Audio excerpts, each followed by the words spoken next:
Hey guys, welcome back to the layout. Today we're just doing a quick little layout update. As you can see, the layout is a complete mess. It's pretty tore up, and that's actually a good thing. It's tore up because I've been moving all the rails around and laying cork road bed, laying permanent rail, and actually making the layout so it's coming together. Take it to the other side here real quick. This is really where I started, was here in this curve. 3-track main line goes to a 2-track main line over the bridge and on to the rest of the layout. Comes around, as you can see.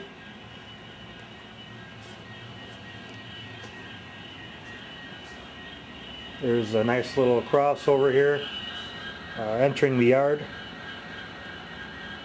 The yard's really going to be divided into a few different spots. This bottom part here is really just a stage area once it's completed.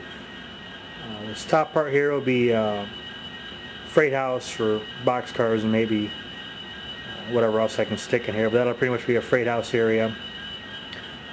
Top above the staging area be an intermodal yard, and then the engine facility here in the back.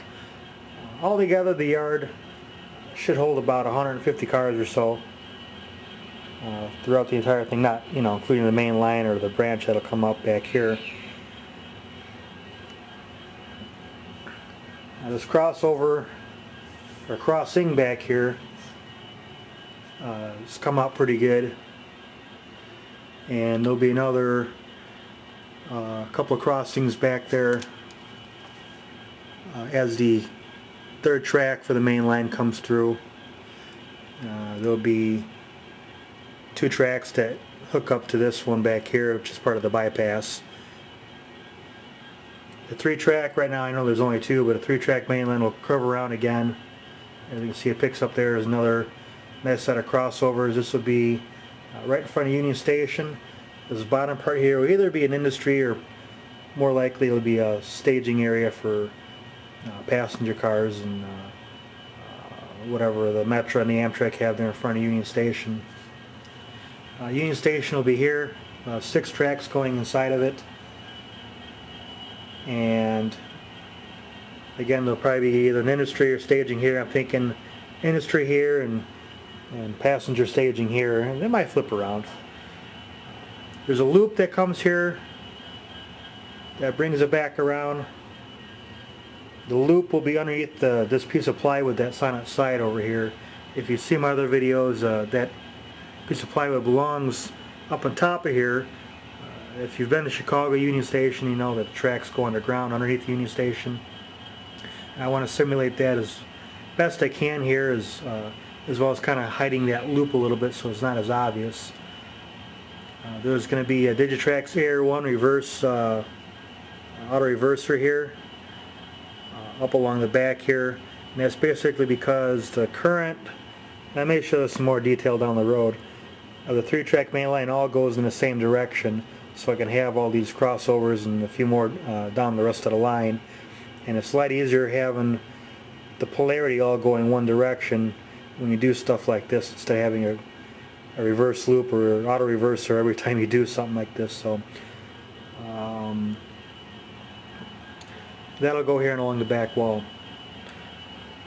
So like I said, this is just a real quick layout update. One of the things about having a 3-track main line is you go through a lot of track and you go through a heck of a lot of cork as opposed to a 1- or 2-track main line. So I'm on my second, getting ready to go on my 3rd box of cork, which should be able to get me on my rest of my main line done. And then I can start working on the various different legs of the yard and industry here in the back and the Union Station and etc. And my goal is to get really this bottom level track laid in order over this winter season. So I want to get that all done and maybe even get a little bit of scenery done before I start to mess with the top. One nice thing, whenever I get to the top, I'll be able to add some more lighting in here and brighten the room up a little bit versus having this little lamp that I keep dragging around to light it up a little bit.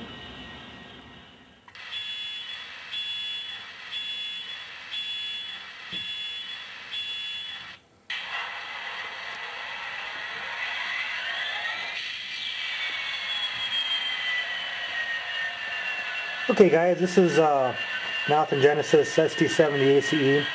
If you guys follow along in some of my other videos, know that we did an install on this. Two different Digitrex decoders, one for the motor functions and lighting, the other one for the sound. We also added LED headlights and ditch lights to it. They do oscillate. I'm not sure how well the camera's picking it up, but they're oscillating. Guys, it's got to go. Nothing wrong with it, just have to make room for some new pieces going into the fleet. It's in really, really good shape. The only thing that's really, I guess I could say, wrong with it is I ran over a piece of bad track a while back, and snowplow came off and busted off a few MU hoses. I got some replacement Kato MU hoses and a Details West plow. I just haven't put it on yet, but I have those. And otherwise, it's a really great locomotive in great shape. Just has to go. So if you're interested, just PM me real quick and I'll get back to you. And otherwise, that's all I got for today, guys. Have a Merry Christmas and a safe New Year, and see you soon.